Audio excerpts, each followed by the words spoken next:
Governor అనే మాట మాత్రం చూస్తాం. ಇವಾಗ ನಾವು ಅಧಿಪತಿ ಅನ್ನುವಂತ ಮಾತನ್ನ ನಾವು ನೋಡೋಣ. సో ఇన్ని పేర్లలో ఒకే ఒక పేరు మనం చూస్తాము. ಇಷ್ಟು ಹೆಸರುಗಳಲ್ಲಿ ಒಂದು ಹೆಸರು ಅದು ಅಧಿಪತಿ. సో ఈ అధిపతి గవర్నర్ మనకు ఏం చేసినాడు? ಈ ಅಧಿಪತಿ ನಮಗೋಸ್ಕರ ಏನು ಮಾಡಿದ್ದಾರೆ? అపోస్తల కార్యములు 5వ అధ్యాయము 31వ వచనం. ಅಪೊಸ್ತಲ ಕೃತ್ಯಗಳು 5:31 చూడండి. ఈ అధిపతి మనకి ఏం చేసినాడో చూడండి. ಈ ಅಧಿಪತಿ ನಮಗೋಸ್ಕರ ಏನು ಮಾಡಿದೆ ಅನ್ನೋದನ್ನ ನಾವು ಇಲ್ಲಿ ನೋಡೋಣ. ಅಪೊಸ್ತಲ ಕೃತ್ಯಗಳು 5:31 ದೇವರು ಆತನನ್ನೇ ಇಸ್ರಾಯೇಲ್ ಜನರಿಗೆ ಮಾನಸಾಂತರವನ್ನು ಪಾಪ ಪರಿಹಾರವನ್ನು ದಯಪಾಲಿಸುವುದಕ್ಕಾಗಿ ನಾಯಕನೆಂತಲೂ ರಕ್ಷಕನೆಂತಲೂ ತನ್ನ ಬಲಗೈಯಿಂದ ಉನ್ನತ ಸ್ಥಾನಕ್ಕೆ ಏರಿಸಿದನು. అపోస్తల కార్యములు 5వ అధ్యాయము 31వ వచనం. ಅಪೊಸ್ತಲ ಕೃತ್ಯಗಳು 5:31 ఇశ్రాయేలునకు మారు మనసును, ಜನರಿಗೆ ಇಸ್ರಾಯೇಲ್ ಜನರಿಗೆ ಮಾನಸಾಂತರವನ್ನು, పాప క్షమాపణను, ಪಾಪ ಪರಿಹಾರವನ್ನು దయచేయుటకై దయపాలిಸುವುದಕ್ಕಾಗಿ దేవుడు ఆయనను అధిపతిని గాను రక్షకుని గాను తన దక్షిణ హస్త బలము చేత హెచ్చించి ఉన్నాడు. ದೇವರು ಅವರನ್ನು ಹೆಚ್ಚಿಸುವ ನಾಯಕನೆಂತಲೂ ರಕ್ಷಕನೆಂತಲೂ ತನ್ನ ಬಲಗೈಯಿಂದ ಉನ್ನತ ಸ್ಥಾನಕ್ಕೆ ಏರಿಸಿದನು. ఏం చేసినాడు ఈ అధిపతి అనంటే మనందరికీ మారు మనసు, పాప క్షమాపణ అనేది తీసుకొని వచ్చినాడు. ಈ ಒಂದು ಅಧಿಪತಿ ನಮಗೋಸ್ಕರ ಏನ್ ಮಾಡಿದಾನೆ ಅಂದ್ರೆ ಮಾನಸಾಂತರವನ್ನು, ಪಾಪ ಪರಿಹಾರವನ್ನು ಅದನ್ನು ದಯಪಾಲಿಸಿದನು. 42 ఆదికాండము 6వ వచనం. ఆదికాండము 42:6. అక్కడ కూడా ఒక అధిపతి ఉన్నాడు. ಅಲ್ಲಿ ಸಹ ಒಬ್ಬ ಅಧಿಪತಿ ಇದ್ದಾನೆ. ಆದಿಕಾಂಡ 42:6. ಆದಿಕಾಂಡ 42:6ನೇ ವಚನ. ಐಗುಪ್ತ ದೇಶದ ಮೇಲೆ ಅಧಿಕಾರವನ್ನು ನಡೆಸಿ ಜನರಿಗೆ ಧಾನ್ಯವನ್ನು ಮಾರಿಸುವವನು ಯೋಸೇಫನು. సో యోసేపు యొక్క అన్నలు యాకోబు దగ్గరికి వచ్చి యోసేపు గురించి చెప్తున్నమాట. ಇಲ್ಲಿ ಯೋಸೇಫನ ಅಣ್ಣಂದಿರು ಯೋಸೇಫನ ಹತ್ರ ಬಂದು ಹೇಳುವಂತ ಮಾತು, యోసేపు ఐగుప్తు దేశానికి మొత్తం అధిపతి అయిపోయాడు. ಯೋಸೇಫನು ಇಡೀ ಐಗುಪ್ತ ದೇಶಕ್ಕೆ ಆತನು ಅಧಿಪತಿಯಾಗಿದ್ದಾನೆಂಬ ಮಾತು ನಾವು ನೋಡ್ತೀವಿ. కాబట్టి ఈ మాటలన్నీ ఇంగ్లీష్ బైబిల్లో గవర్నర్ అని ఉంటాయి. ಈ ಪದ ಇಂಗ್ಲಿಷ್ ಬೈಬಲ್ ನಲ್ಲಿ ಗವರ್ನರ್ ಅಂತ ನಾವು ನೋಡಬಹುದು. 42:6 ఆదికాండం. ಆದಿಕಾಂಡ 42:6. అప్పుడు యోసేపు ఆ దేశమంతటి మీద అధికారి అయి ఉండెను. ಐಗುಪ್ತ ಮೇಲೆ ಕಾನಾನ್ ದೇಶದಲ್ಲಿಯೂ ಬರವಿದ್ದು ಐಗುಪ್ತ ದೇಶದ ಮೇಲೆ ಅಧಿಕಾರವನ್ನು ನಡೆಸಿ ಜನರಿಗೆ ಧಾನ್ಯವನ್ನು ಮಾರಿಸುವವನು ಯೋಸೇಫನೇ. ఆదికాండము 45వ అధ్యాయము 26వ వచనం. ಆದಿಕಾಂಡ 45:26ನೇ ವಚನ. ಯೋಸೇಫನು ಇನ್ನು ಜೀವಂತದಿದ್ದಾನೆ, ಅವನು ಐಗುಪ್ತ ದೇಶದ ಸರ್ವಾಧಿಕಾರಿಯಾಗಿದ್ದಾನೆ ಎಂದು ತಿಳಿಸಲು ಅವನು ಸ್ತಬ್ಧನಾಗಿ ನಂಬಲಿಲ್ಲ. యోసేపు ఇంకా బ్రతికి ఉండి ఐగుప్తు దేశమంతటిని ఏలుచున్నాడని అతనికి తెలియజేసిరి. ಯೋಸೇಫನು ಇನ್ನ ಜೀವದಿಂದಿದ್ದಾನೆ, ಅವನು ಐಗುಪ್ತ ದೇಶದ ಸರ್ವಾಧಿಕಾರಿಯಾಗಿದ್ದಾನೆ ಎಂದು ತಿಳಿಸಲು యోసేపు యొక్క 10 మంది అన్నలు ఆ యొక్క తండ్రి దగ్గరికి వచ్చి తండ్రితో చెప్తున్న మాట ఏంటంటే, యోసేపు ఇంకా బ్రతికి ఉన్నాడు, ఆయన ఐగుప్తు దేశానికి ಗವರ್ನರ್ అయిపోయాడు. ಇಲ್ಲಿ ಯೋಸೇಫನ 10 ಅಣ್ಣಂದಿರು ತಂದೆಗೆ ಬಂದು ಹೇಳುವಂತ ಸುದ್ದಿ ಏನು ಅಂದ್ರೆ, ಯೋಸೇಫನು ಐಗುಪ್ತ ದೇಶದ ಮೇಲೆ ಅಧಿಕಾರಿಯಾಗಿ ಇದ್ದಾನೆ, ಜೀವದಿಂದ ಇದ್ದಾನೆ ಅಂತ ಹೇಳುವ ಮಾತು. ఆ యొక్క అధికారి ఏం చేసినాడు అంటే మనందరికీ ధాన్యాన్ని సమకూర్చినాడు. ಆ ಅಧಿಕಾರಿ ನಮಗೆ ಏನು ಮಾಡಿದ್ದಾನೆ ಅಂದ್ರೆ ಆತನು ನಮಗೋಸ್ಕರ ಧಾನ್ಯವನ್ನ ಸಮಕೂರಿಸಿದ್ದಾನೆ. బైబిల్లో యోసేపుకి యేసుక్రీస్తు ప్రభుల వారికి దగ్గర సంబంధం అనేది ఉంది. ಬೈಬಲ್ ನಲ್ಲಿ ಯೇಸುವಿಗೆ ಯೇಸು ಕ್ರಿಸ್ತ ಪ್ರಭು ವಾರಿಗೆ ಬಹಳ ನಿಕಟವಾದಂತ ಒಂದು ಸಂಬಂಧ ಇದೆ. యేసుక్రీస్తు ప్రభుల వారు తండ్రి చేత ప్రేమింపబడ్డ కుమారుడు. ಯೇಸು ಕ್ರಿಸ್ತ ಪ್ರಭು ಅವರು ತಂದೆಯಿಂದ ಪ್ರೀತಿ ಮಾಡಲ್ಪಟ್ಟಂತ ಮಗನು. యోసేపు కూడా తండ్రి చేత ప్రేమింపబడ్డ కుమారుడు. ಯೋಸೇಫನು ಸಹ ತಂದೆಯಿಂದ ಪ್ರೀತಿ ಮಾಡಲ್ಪಟ್ಟಂತ ಮಗನು. యోసేపు తండ్రికి దూరంగా బ్రతికినాడు. ಯೋಸೇಫನು ತಂದೆಗೆ ಬಹಳ ದೂರವಾಗಿ ಬದುಕಿದ್ದಾನೆ. యేసుక్రీస్తు ప్రభుల వారు కూడా తండ్రికి దూరంగా 33.5 years ಈ ಭೂಮಿ మీద బ్రతికినాడు. ಯೇಸು ಕ್ರಿಸ್ತ ಪ್ರಭು ಅವರು ಸಹ ತಂದೆಗೆ ದೂರವಾಗಿ ಭೂಮಿ ಮೇಲೆ 33 ವರ್ಷ ಕಾಲ ಜೀವಿಸಿದ್ದಾರೆ. యోసేపు అన్నల చేత ద్వేషింపబడ్డాడు. ಯೋಸೇಫನು ಅಣ್ಣಂದಿರಿಂದ ಆತನು ದ್ವೇಷಿಸಲ್ಪಟ್ಟನು. యేసుక్రీస్తు ప్రభుల వారు కూడా ఆయన సొంత ప్రజల మధ్యలోకే వచ్చినాడు. ఆయన సొంత ప్రజలను ఆయనను చేర్చుకోలేదు. సిలువపేయండి, సిలువపేయండి, సిలువపేయండి, సిలువపేయండి. ಯೇಸುಕ್ರಿಸ್ತು ಪ್ರಭು ಅವರು ತನ್ನ ಸ್ವಂತ ಜನರ ಮಧ್ಯದಲ್ಲಿ ಬಂದಾರೆ, ಆದರೂ ಆ ಸ್ವಂತ ಜನರು ಅದನ್ನು ದ್ವೇಷಿಸಿ ಸಿಲುಬೆಗೆ ಹಾಕಿರಿ ಅಂತ ಹೇಳಿ ಹೋಗ್ತಾರೆ. సొంత ప్రజలే యేసు ప్రభు ద్వేషించారు. ಸ್ವಂತ ಜನರೇ ಯೇಸು ಪ್ರಭುವನ್ನ ದ್ವೇಷಿಸಿದ್ದಾರೆ. యోసేపు అన్నల చేత అమ్మబడ్డాడు. ಯೋಸೇಫನು ಅಣ್ಣಂದಿರಿಂದ ಮಾರಲ್ಪಟ್ಟಿದ್ದಾನೆ. యేసుక్రీస్తు ప్రభుల వారు కూడా ಯೇಸು ಕ್ರಿಸ್ತು ಪ್ರಭು ಅವರು ಸಹ ಮಾರಲ್ಪಟ್ಟಿದ್ದಾರೆ, అమ్మబడ్డాడు. ಆದರೂ ಸಹ ಮಾರಲ್ಪಟ್ಟಿದ್ದಾರೆ. సొంత శిష్యుడే యేసు ప్రభుని అమ్మేశాడు. ಸ್ವಂತ ಯೇಸು ಪ್ರಭು ಶಿಷ್ಯನೇ ಅದನ್ನ ಮಾರಿಬಿಟ್ಟರು. కాబట్టి యోసేపు జీవితంలో ఒక సందర్భం అనేది వచ్చింది. ಯೋಸೇಫನ ಜೀವಿತದಲ್ಲಿ ಒಂದು ಸಂದರ್ಭ ಬಂದಿದೆ. ఆయన సొంత అన్నలే ఆయన దగ్గరికి వచ్చినారు. ಆತನ ಸ್ವಂತ ಅಣ್ಣಂದಿರೇ ಆತನ ಹತ್ರ ಬಂದಿದ್ದಾರೆ. కాబట్టి దేవుడు ఆయనతో ఏదైతే పలికించినాడో ఆ యొక్క మాటలు నెరవేరినాయి. ದೇವರು ಯಾವ ಮಾತುಗಳನ್ನ ಹೇಳಿಸಿದಾನೋ ಆ ಮಾತುಗಳು ಆ ಜೀವನದಲ್ಲಿ ನೆರವೇರಿವೆ. 50వ అధ్యాయం 18వ వచనం ఆదికాండం. ಆದಿಕಾಂಡ 50:18. ಆದಿಕಾಂಡ 50:18. ಇದಲ್ಲದೆ ಅಣ್ಣಂದಿರು ತಾವೇ ಬಂದು ಅವನ ಮುಂದೆ ಅಡಗಿದ್ದು, ಇಗೋ ನಾವು ನಿನಗೆ ಗುಲಾಮರು ಅಂದರು. 19, 20, 21. ಅಲ್ಲಿ 19, 20, 21ರಲ್ಲಿ ಯೋಸೇಫನು ಅವರಿಗೆ ಹೆದರಬೇಡಿರಿ, ನಾನೇನು ದೇವರ ಪ್ರತಿನಿಧಿಯೇ, ನೀವಂತೂ ನನಗೆ ಕೇಡಾಗಬೇಕೆಂದು ಎಣಿಸಿದ್ದೀರಿ, ಆದರೆ ದೇವರು ಮೇಲಾಗಬೇಕೆಂದು ಸಂಕಲ್ಪಿಸಿದನು. ಈಗ ಅನುಭವಕ್ಕೆ ಬಂದ ಪ್ರಕಾರವೇ ಅನೇಕ ಪ್ರಾಣಿಗಳಿಗೆ ಸಂರಕ್ಷಣೆಯನ್ನು ಆಗುವಂತೆ ಮಾಡಿದನು.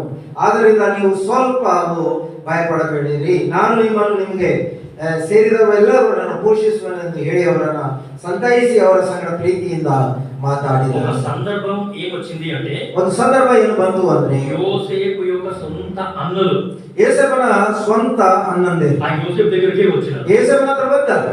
యోసేపు వాళ్ళని గుర్తుపట్టినాడు. ಯೋಸೇಫು ಅವರನ್ನು ತಿಳಿದಾರೆ, కానీ వీళ్ళకి తెలియదు ఆయన యోసేపు అని. ಆದ್ರೆ ಈ ಅಣ್ಣಂದಿರಿಗೆ ಗೊತ್ತಿಲ್ಲ ಇದನ್ನು ಯೋಸೇಫ್ ಅಂತ. వాళ్ళ అన్నల మొహాలు చూసేసరికి వాళ్ళ అన్నల ಅವರು ಅಣ್ಣಂದಿರ ಮುಖಗಳನ್ನು ನೋಡಿದ ತಕ್ಷಣ, మా అన్నలు ఆకలితో వచ్చినారు, ನಮ್ಮ ಅಣ್ಣಂದಿರು ಹಸಿವಿಯಿಂದ ಬಂದಿದ್ದಾರೆ, ధాన్యం కొరకు వచ్చినారు నా దగ్గరికి, ಧಾನ್ಯಕ್ಕಾಗಿ ನನ್ನ ಹತ್ರ ಬಂದ್ದಾರೆ, మా అన్నలకు నేను ఆహారం పెడతాను అని చెప్పేసి ఆహారము ఇచ్చినాడు. వాళ్ళు తీసుకొచ్చిన డబ్బులు కూడా అందులోనే పెట్టి కడుపు నింపి పంపించినాడు. ಅವರಿಗೆ ಹೊಟ್ಟೆ ತುಂಬ ಊಟ ಮಾಡಿಸಿ ಅವರು ತಂದಂತ ಹಣವನ್ನು ಅವರಿಗೆ ಕೊಟ್ಟು ಬಿಟ್ಟು ತಿರುಗಿ ಅವರಿಗೆ ಧಾನ್ಯವನ್ನು ಕೊಟ್ಟು ಕಳಿಸಿದ. యోసేపు అన్నలను క్షమించినాడు. ಯೋಸೇಫನು ಅಣ್ಣಂದಿರನ್ನ ಕ್ಷಮಿಸಿದ. యేసుక్రీస్తు ప్రభుల వారు కూడా మనందరినీ క్షమించారు. ಯೇಸು ಕ್ರಿಸ್ತು ಪ್ರಭು ಅವರು ಸಹ ನಮ್ಮೆಲ್ಲರನ್ನ ಕ್ಷಮಿಸಿದ್ದಾರೆ.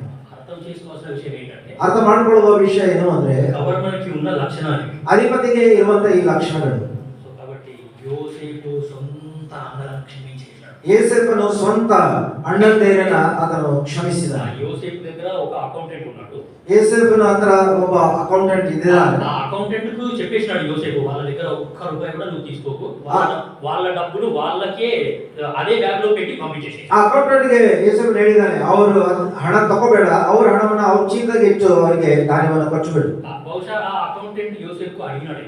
ಆ ಅಕೌಂಟೆಂಟ್ ಯೋಸೇಫನಿಗೆ ಕೇಳಿರಬಹುದು, అయ్యగారు మరి దీని లెక్క ఎందులో చేర్చాలి, ఈ డబ్బులు ఎవరిస్తారు, ಈ ಒಂದು ಧಾನ್ಯದ ಲೆಕ್ಕ ಎಲ್ಲಿ ಸೇರಿಸಬೇಕು, ಯಾರು ಕೊಡ್ತಾರೆ ಇದರ ಹಣ?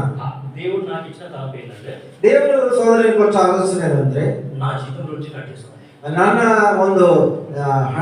ಒಂದು ತನಕ ನನಗೆ ಬರುವಂತ ಸಂಬಳದಿಂದ ಇದನ್ನ ನೀನು ಕಟ್ ಮಾಡು. వాళ్ళ దగ్గర ఒక్క రూపాయి కూడా తీసుకోవద్దు, ಅವರ ಹತ್ರದಲ್ಲಿ ₹1 ಸಹ ತಗೊಳ್ಬಾರದು, వాళ్ళ డబ్బులు నేను చెల్లిస్తాను, ಅವರ ಹಣ ನಾನು ಸಲ್ಲಿಸುತ್ತೇನೆ, నా జీతంలో నుంచి ఆ డబ్బులన్నీ కట్ చేసుకోవాలి, ನನ್ನ ಸಂಬಳದಿಂದಲೇ ಆ ಹಣವೆಲ್ಲ ನೀ ಕಟ್ ಮಾಡು. నాకు 2 నెలల జీతం లేకపోయినా పర్వాలేదు, ನನಗೆ 2 ತಿಂಗಳ ಸಂಬಳ ಇರೋದು ಪರವಾಗಿಲ್ಲ. మా అన్నలు, ನಮ್ಮ ಅಣ್ಣಂದಿರು, మా నాన్న ఇంట్లో 70 మంది ఉన్నారు, ನಮ್ಮ ತಂದೆ ಮನೆಯಲ್ಲಿ 70 ಜನ ಇದ್ದಾರೆ.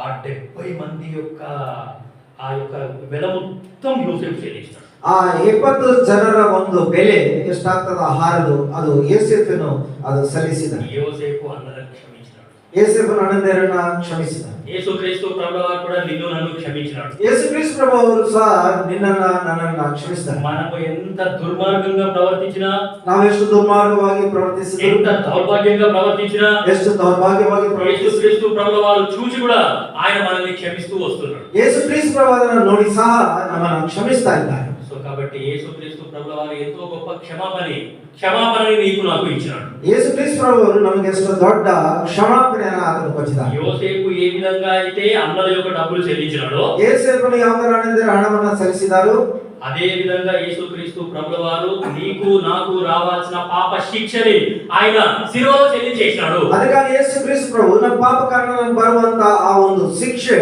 ಅದನ್ನ ಬರುವಂತ ಒಂದು ಬೆಲೆ ಆತನ ಕಲ್ವರಿ ಶಿಲುಬೆಯಲ್ಲಿ పాపం ಮಾಡవచ్చు జీతం మరణం, ಪಾಪದಿಂದ ಬರುವಂತ ಸಂಬಳ ಮರಣ, నువ్వు నేను చావాలి, ನೀನು ನಾನು ಸಾಯ್ಬೇಕು. కానీ యేసుక్రీస్తు ప్రభుల వారు ఆ చావుని ఆయన మీద వేసుకున్నాడు. యేసుక్రీస్తు ప్రభు ఆ ಒಂದು మరణ ಆತನ ತನ್ನ ಮೇಲೆ ಹಾಕೊಂಡಿದ್ದಾನೆ. కాబట్టి ఆయన యొక్క త్యాగాన్ని బట్టి ఈ రోజు మనకు కడుపు నిండి, ಆತನ ಒಂದು ತ್ಯಾಗದ ಕಾರಣವೇ ಇವತ್ತು ನಮ್ಮ ಹೊಟ್ಟೆ ತುಂಬಿದೆ. మనం తృప్తిగా ఉన్నాం, ನಾವು ತೃಪ್ತಿಯಾಗಿದ್ದೇವೆ, ఏ శిక్ష లేకుండా ఉన్నాం, ಯಾವ ಶಿಕ್ಷೆ ಇಲ್ಲದೆ ಇದ್ದೇವೆ, ఎంతో సురక్షితంగా క్షేమంగా మనం ఈ రోజు ఉన్నాం. ಎಷ್ಟೋ ಸುರಕ್ಷಿತವಾಗಿ ಕ್ಷೇಮವಾಗಿ ಇವಾಗ ನಾವು ಇದ್ದೇವೆ. ఏ వ్యక్తి అయినా సరే యేసుక్రీస్తు ప్రభుల వారిని ప్రత్యక్షంగా చూశాడు అనుకోండి, ಯಾವುದೋ ಒಬ್ಬ ವ್ಯಕ್ತಿ ಯೇಸುಕ್ರಿಸ್ತು ಪ್ರಭುವನ್ನ ಪ್ರತ್ಯಕ್ಷವಾಗಿ ನೋಡಿದನು ಅನ್ಕೊಳ್ಳಿ. అంటే యేసుక్రీస్తు ప్రభుల వారిని ప్రత్యక్షంగా ఒక వ్యక్తి చూస్తే ఆయన ఒక మాట పలుకుతాడు. ಯೇಸುಕ್ರಿಸ್ತು ಪ್ರಭು ಅವರನ್ನ ಪ್ರತ್ಯಕ್ಷವಾಗಿ ಒಂದು ವೇಳೆ ಒಬ್ಬ ವ್ಯಕ್ತಿ ನೋಡಿದ್ರೆ ಯೇಸು ಪ್ರಭು ಒಂದು ಮಾತು ಹೇಳ್ತಾರೆ. కీర్తన 45:2 45:2 సామ్, ಕೀರ್ತನೆ 45:2 ಆ ಮಾತು ಯೇಸು ಪ್ರಭು ಹೇಳುವಂತ ಕೀರ್ತನೆ 42 45:2 45:2 45:2 ఏ వ్యక్తి అయినా సరే యేసుక్రీస్తు ప్రభుల వారిని ఫేస్ టు ఫేస్ ప్రత్యక్షంగా చూస్తే ఆ వ్యక్తి ఆ మాట పలుకుతాడు.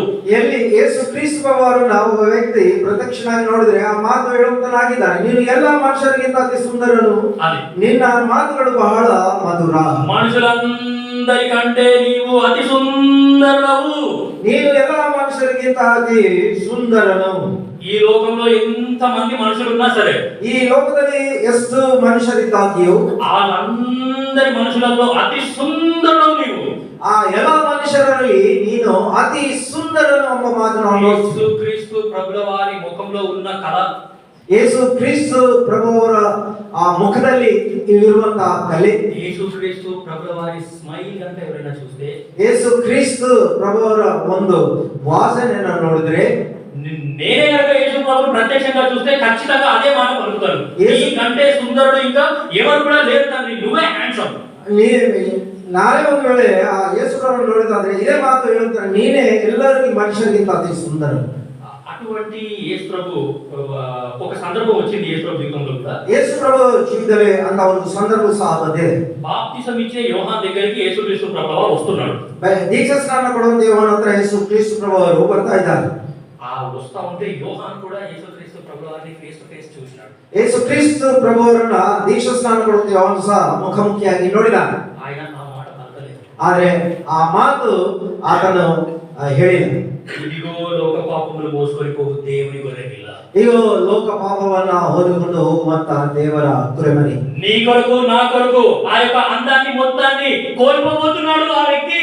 ಆ ನಿನಗಾಗಿ ನನಗಾಗಿ ಆ ಅಂಧತ್ವವನ್ನ ಒಂದು ದಿವಸ ಕಳ್ಕೊಳ್ಳಿಕ್ಕಿದ್ದಾನೆ ಆ ವ್ಯಕ್ತಿ. బైబిల్ గ్రంథంలో రాయబడింది, మనుషులు చూడనొల్లని వాడిగా యేసుక్రీస్తు ప్రభువు అయిపోయాడు. ಯೇಸುಕ್ರಿಸ್ತು ಪ್ರಭು ಅವರು ಯಾವ ತರ ಆಗಿದ್ದಾರೆ ಅಂದ್ರೆ ಮನುಷ್ಯರು ನೋಡದ ಹಾಗೆ ಆತನ ಒಂದು ಮುಖ ಸ್ವರೂಪ ಮಾರ್ಪಾಟಾಯಿತು. చూడడానికి ఎంత అందంగా ఉన్నాడో, ನೋಡಿದ್ರೆ ಎಷ್ಟು ಸುಂದರವಾಗಿದ್ದಾನೋ, చూడడానికి అంత వికారంగా, చూడడం కూడా వల్ల కానంత వికారంగా యేసుక్రీస్తు ప్రభువు వారు నీ కొరకు నా కొరకు అయిపోయాడు. ಯೇಸುಕ್ರಿಸ್ತು ಪ್ರಭು ಅವರು ನಿನಗಾಗಿ ನೋಡೋದಕ್ಕಾಗಿ ಆತನು ನೋಡದ ಒಂದು ವಿಕಾರವಾದಂತ ಒಂದು ಆಕಾರದಲ್ಲಿ ಆತನು ಮಾರ್ಪಾಟಾಗಿದ್ದಾನೆ. అక్కడ రోడ్ మీద పక్క నుంచి వెళ్తా ఉంటే ఆ శిలువ మీద చూస్తే ఆ ఎవరయ్యా ఆ వ్యక్తి అని తూ అని ఉంచి వెళ్ళిపోతాడు. ಆ ಪಕ್ಕದಲ್ಲಿ ಹೋಗುವಾಗ ಸಿಲುಬೆಯನ್ನ ನೋಡಿ ಆ ವ್ಯಕ್ತಿ ಯಾರಪ್ಪ ಅಂತ ಹೇಳಿ ತೂ ಅಂತ ಹೇಳಿ ಉಗುಳಿ ಹೋಗುವಂತ ಒಂದು ಸನ್ನಿವೇಶ వాడిగా యేసుక్రీస్తు ప్రభువు అయిపోయాడు. ಯೇಸುಕ್ರಿಸ್ತು ಪ್ರಭು ಮನುಷ್ಯರು ನೋಡದ ಒಂದು ಉಪಾಧಿಯಲ್ಲಿ ಆತನ ಆಗ್ಬಿಟ್ಟಿದ್ದಾನೆ. దున్నవారికి నా వీపును అప్పగించింది,